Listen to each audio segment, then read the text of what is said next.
My name is Sienna Blake, and for 29 years I was the daughter my father wished he never had. My older sister, Victoria, was his masterpiece.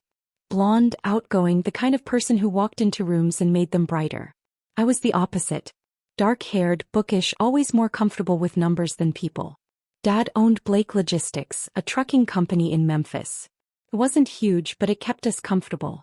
Victoria got dance lessons, horseback riding, summer camps in Europe. I got library cards and hand-me-down clothes. Mom saw it but never said anything. She loved peace more than fairness. Our house had family photos everywhere, but I noticed something when I was 12. In most of them, Victoria was front and center, smiling wide. I was always slightly to the side, half cut off or blurry. It was like the camera knew I didn't matter as much. I stopped asking to be in pictures after that. Nobody noticed. Growing up, I learned to make myself small. At dinner, Dad would ask Victoria about her day and listen like she was telling him secrets of the universe. When I spoke, he'd nod and check his phone. Victoria made the honor roll. Dad bought her a laptop.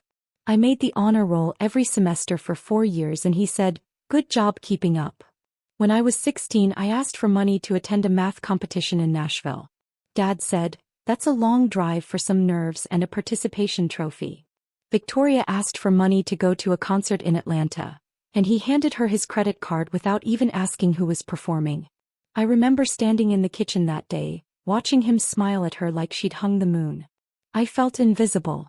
Not sad, just empty. Like I was a ghost in my own house. That feeling never really went away. It just became normal. And normal hurt worse than anything dramatic ever could have. I went to community college because Dad said university was too expensive. Victoria went to Vanderbilt because Dad said she deserved the best. I worked nights at a diner while taking classes during the day. I studied accounting because I liked how numbers made sense when people didn't. Victoria studied communications and partied most weekends. Dad called her his social butterfly. He called me his serious one, which wasn't a compliment. It meant boring. After 2 years, I transferred to a state school on a scholarship I applied for without telling anyone. Dad didn't come to my graduation. He was at Victoria's sorority formal that same weekend. Mom went with him. She called me after and said, "Sorry, sweetie. We'll celebrate when you get home." We never did. When I got home, Victoria was showing off photos from the formal. Dad was laughing at every story. I sat at the table, my diploma still in my bag, and ate leftover pizza alone. Nobody asked to see it. After college, I got a job at a small accounting firm in Nashville. I moved into a cramped apartment with 2 roommates and started paying off my student loans. I was good at my job. Really good. I could look at a company's books and see problems others missed. My boss noticed and gave me bigger clients. Within 2 years, I was managing accounts worth millions. I didn't tell my family. They never asked. Meanwhile, Victoria moved back home after college. No job, no plan. Dad said she was finding herself. She found herself sleeping until noon and spending Dad's money at shopping malls.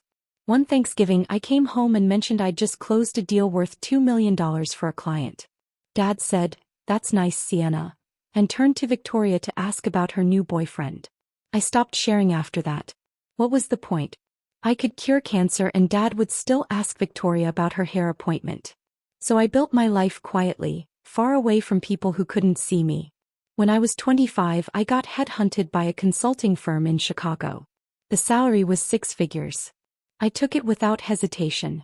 I wanted distance from Memphis, from Dad's disappointment, from being invisible. In Chicago, I thrived. I worked with Fortune 500 companies, helped them cut costs and increase profits. I was known for being sharp, fast, and reliable. I saved every dollar I didn't need for rent and food. I invested in index funds and a few tech startups a colleague recommended. By 27, I had $400,000 saved. I didn't tell anyone. Not even Mom. I'd learned that my victories were mine alone. Nobody was going to celebrate them, so I stopped expecting applause. I celebrated myself. Quiet dinners at nice restaurants. A weekend trip to New York. Small things that reminded me I was building something real. Something nobody could take away from me. And it felt better than any approval Dad could have given me.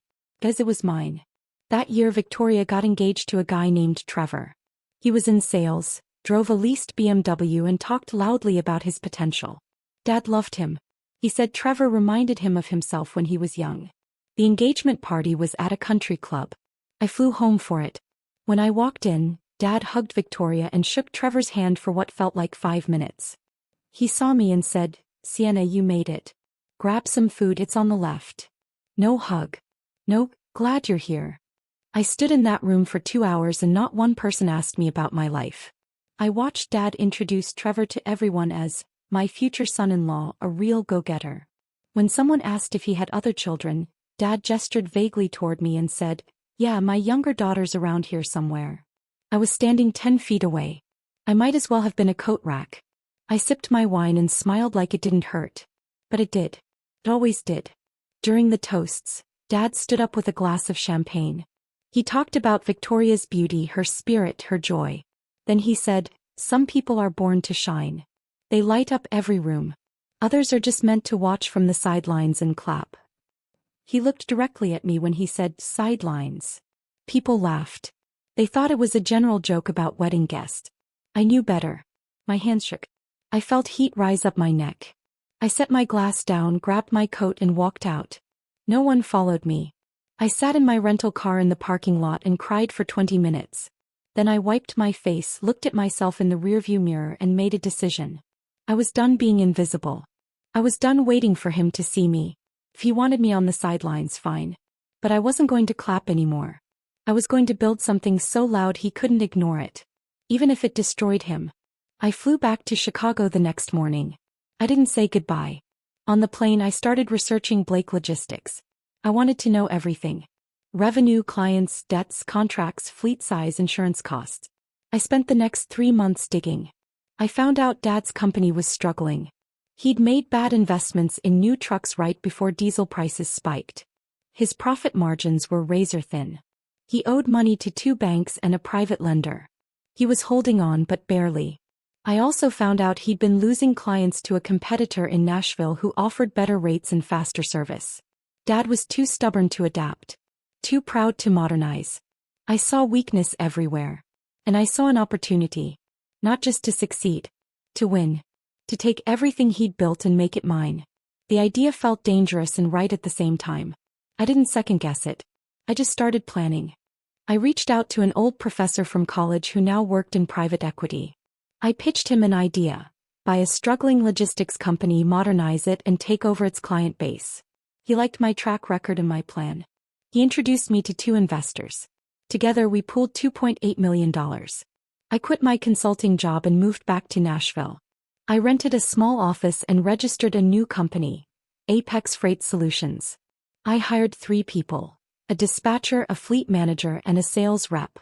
All 3 were former Blake Logistics employees who'd left because Dad refused to pay them fairly or listen to their ideas. They were hungry, talented, and angry. Perfect. We worked 16-hour days. I bought used trucks in good condition and undercut Blake Logistics on pricing. I didn't just want to compete. I wanted to strangle his business slowly. I wanted him to feel what I'd felt. Powerless, overlooked, dismissed. And I wanted him to know it was me. I didn't contact my family. I worked like a machine building Apex. I targeted Dad's clients with better service, faster delivery times, and modern tracking systems he refused to invest in. Within 4 months, I'd signed contracts with 6 of his customers. They represented 30% of his revenue. I knew it would hurt him. That was the point. I wanted him to feel what I'd felt my entire life. Invisible, undervalued, dismissed. In December, I heard through one of my employees that Blake Logistics had lost another major client to some new company nobody's heard of. My employee didn't know that company was mine. I smiled and told him to keep up the good work. That night, I sat in my apartment and allowed myself to feel something I hadn't felt in years. Pride. Not the kind you get from someone else's approval. The kind that comes from knowing you're winning. And nobody even knows you're in the game yet. That's power. Real power. And it tasted incredible. Christmas that year, Mom called and begged me to come home. I hadn't been back since the engagement party. She said Dad was stressed about work and the family missed me. I almost said no. But I wanted to see his face. I wanted to see if he'd finally notice me. I drove to Memphis on Christmas Eve. When I walked in, Victoria hugged me and said I looked skinny. Trevor shook my hand and immediately started talking about his sales numbers. Dad barely looked up from his laptop. "Hey Sienna. You staying long?" I said I'd leave the next day. He nodded and went back to his screen. I watched him for a moment, his face tight with stress, his fingers typing frantically. He looked smaller than I remembered. Weaker. Part of me felt sorry for him. But most of me felt nothing at all. I walked into the kitchen to help Mom with dinner. She asked if I was seeing anyone. I said no. She said I worked too much. I didn't tell her I was working to destroy her husband's legacy. I just smiled and chopped vegetables. At dinner, Dad talked about losing clients. He said some new company was stealing his contracts with low prices and flashy tech. Apex Freight Solutions, he muttered, stabbing at his mashed potatoes. Never even heard of them before this year. Now they're everywhere. It's not fair. They're probably cutting corners. I kept my face neutral, chewing slowly. Victoria asked if he was worried. He waved her off. It's business. It happens. I'll figure it out. I always do. I wanted to laugh. I wanted to scream. Instead, I asked, have you thought about why they're winning? He looked at me like I'd asked him to explain quantum physics. What do you mean? I shrugged. Maybe they're just better. Maybe they're doing what you should have done 5 years ago. His jaw tightened. His fork clattered against his plate. I've been running this company for 30 years, Sienna. I think I know what I'm doing. Victoria shot me a look. Mom changed the subject. But Dad stared at me for a long moment. I stared back. And I smiled. After dinner, Dad pulled me aside in the hallway. His voice was low. You doing okay, Sienna? Still working in Chicago? I told him I'd left and started my own company. His eyebrows lifted. Oh. What kind of company? I said logistics.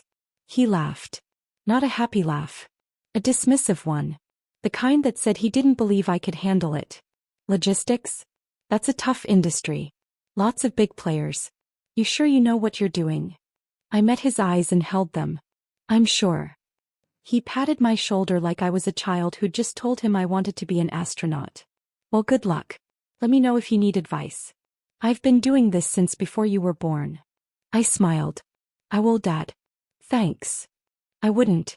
I'd never ask him for anything again. That night, I lay in my childhood bed and stared at the ceiling. The glow-in-the-dark stars I'd stuck up there when I was 10 were still faintly visible. I didn't feel guilty.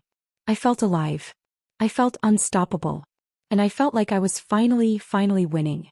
By March, Blake Logistics was in serious trouble. Dad had lost 11 clients in 4 months. His cash flow was negative. He'd missed 2 loan payments. I knew because I'd been tracking his financials through public records and industry contacts. One of my investors, a sharp woman named Claudia Reeves, suggested we approach him with a buyout offer. I hesitated. Part of me wanted to let him fail completely. Watch him lose everything and feel what I'd felt. But another part, the part that still remembered being his daughter, wanted to give him a way out. Not because I loved him, but because I wanted him to know it was me who saved him. I wanted him to owe me. I wanted him to spend the rest of his life knowing I was better than he ever thought I could be. So I decided to make the offer. Not as a favor. As a power move. And maybe, just maybe, as the final lesson he'd ever get from the daughter he ignored. I called Dad in early April.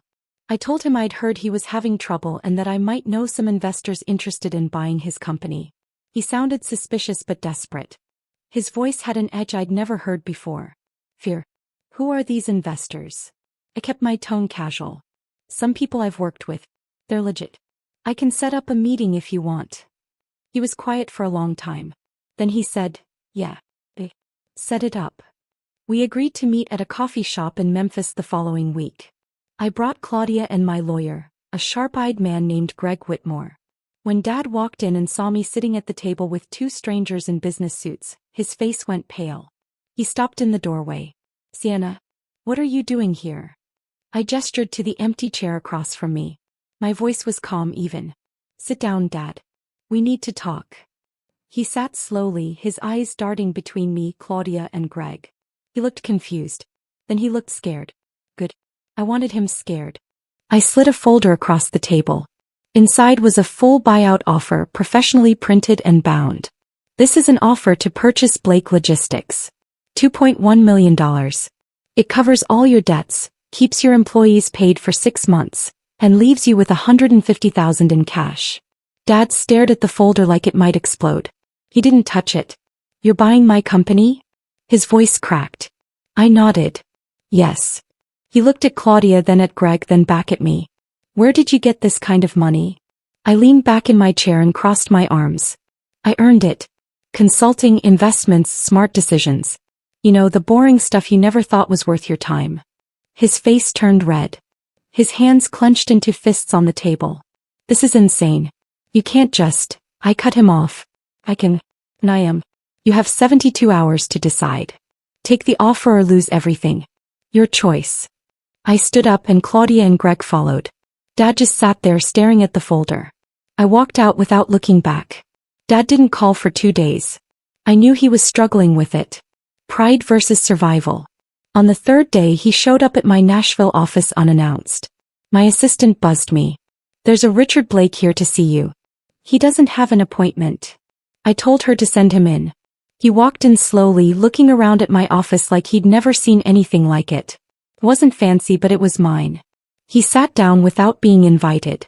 He looked older than I remembered. Tired. His shoulders sagged. Why are you doing this? His voice was quiet. I met his eyes. Because I can. Because you never believed I could. And because your company is worth saving even if you're not. He flinched like I'd slapped him. Sienna, I know I wasn't the best father. But this feels like revenge. I shook my head slowly. Revenge would be letting you lose everything and walking away. This is mercy. Take the offer or don't. Either way, I'm fine. He stared at me for a long moment. Then he stood up and walked out without another word. The next morning his lawyer called mine. He accepted the offer. The sale closed in May. I renamed the company Apex Logistics West and merged it with my existing operations. I kept 23 of Dad's 28 employees. The ones I let go were underperformers who'd been coasting for years on Dad's loyalty. I updated the fleet with newer, fuel-efficient trucks. I renegotiated supplier contracts and saved $40,000 in the first month alone. I brought in 8 new clients within the first 2 months using contacts I'd built in Chicago. By August, the company was profitable again. Dad had agreed to stay on as a consultant for 3 months to help with the transition. He came to the office twice a week. He didn't say much. He just watched me work. I could feel his eyes on me during meetings, when I was on the phone with clients, when I was reviewing contracts. He watched me like he was seeing me for the first time. I didn't care. I had nothing left to prove to him. I'd already won. But I let him watch anyway. Maybe he'd finally learn something. Victoria called me in September.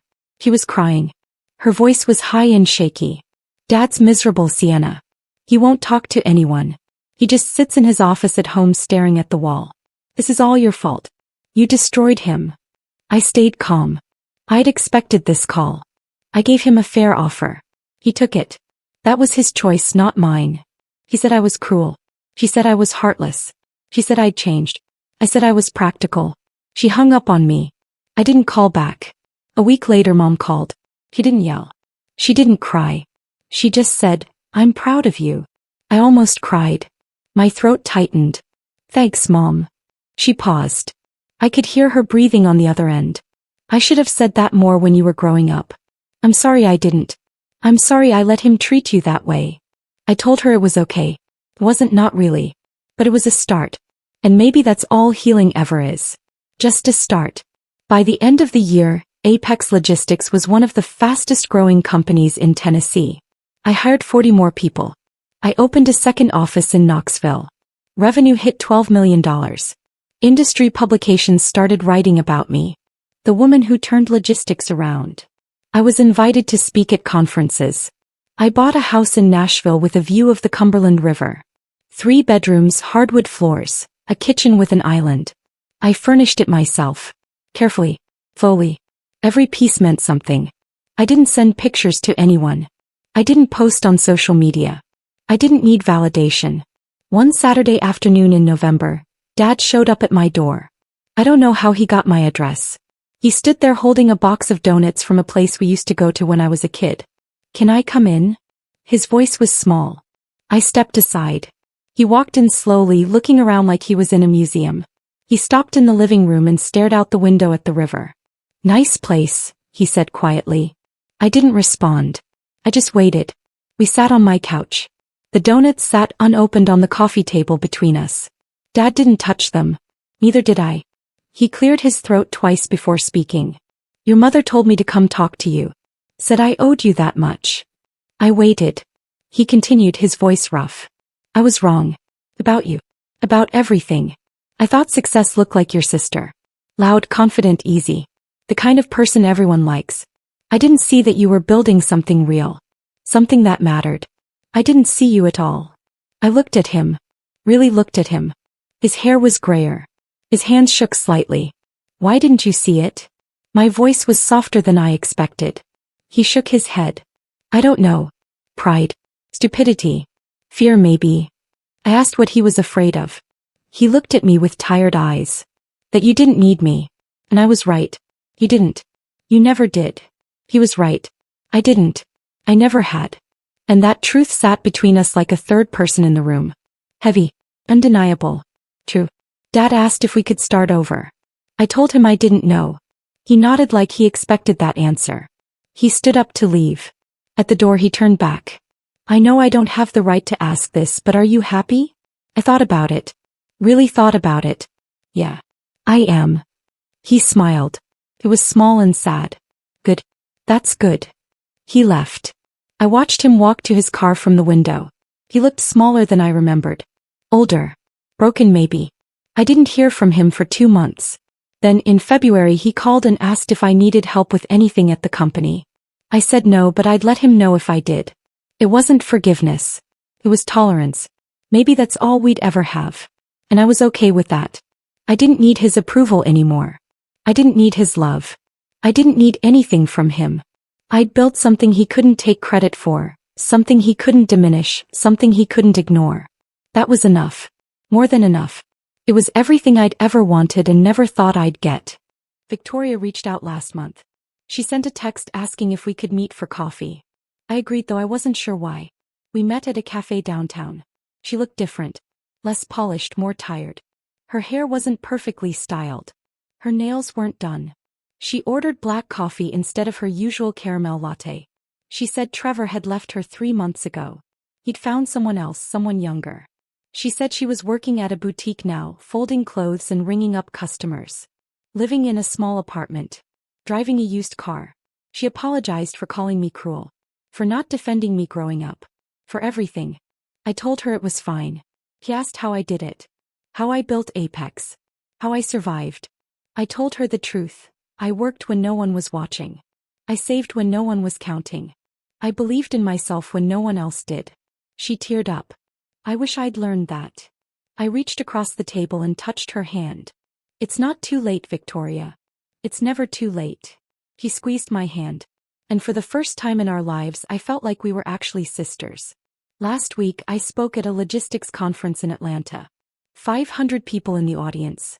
I wore a navy suit and stood on that stage feeling like I'd finally made it. Not because of the crowd, but because I believed in myself up there. I talked about modernization, efficiency, and resilience. I talked about taking risks and trusting your instincts. After my speech, a young woman approached me. She couldn't have been older than 23. She said her father ran a small trucking company and didn't think she was smart enough to take over. She asked for advice. I looked at her and saw myself 10 years ago. I told her to prove him wrong.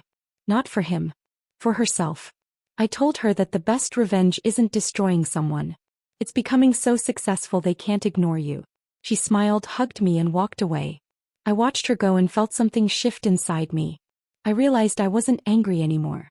The burning rage that had fueled me for years was gone. I'd won. Not because I'd taken Dad's company, but because I'd taken back my life. My worth. My future. Today I'm sitting in my office overlooking the river. The water sparkles in the afternoon sun. Apex Logistics has offices in 4 states now. We're projected to hit $30 million in revenue next year. I'm hiring a VP of operations next month. Someone smarter than me in areas I'm weak in. That's growth. That's maturity. Dad and I talk once a month now. It's awkward but honest. He asks about the business. I give him updates. He offers advice sometimes. Sometimes it's even good. Victoria's doing better. She's taking business classes at night and working her way up at the boutique.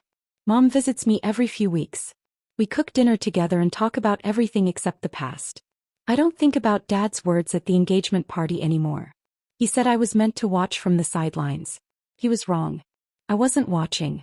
I was studying, learning, preparing, waiting. And when the moment came, I didn't clap. I didn't cheer. I took the stage. I took everything. And I built something beautiful out of all that pain. That's not revenge. That's justice. And it tastes like freedom. Like finally being able to breathe. Like finally being seen. Not by him. By myself. And that's the only audience that ever really mattered.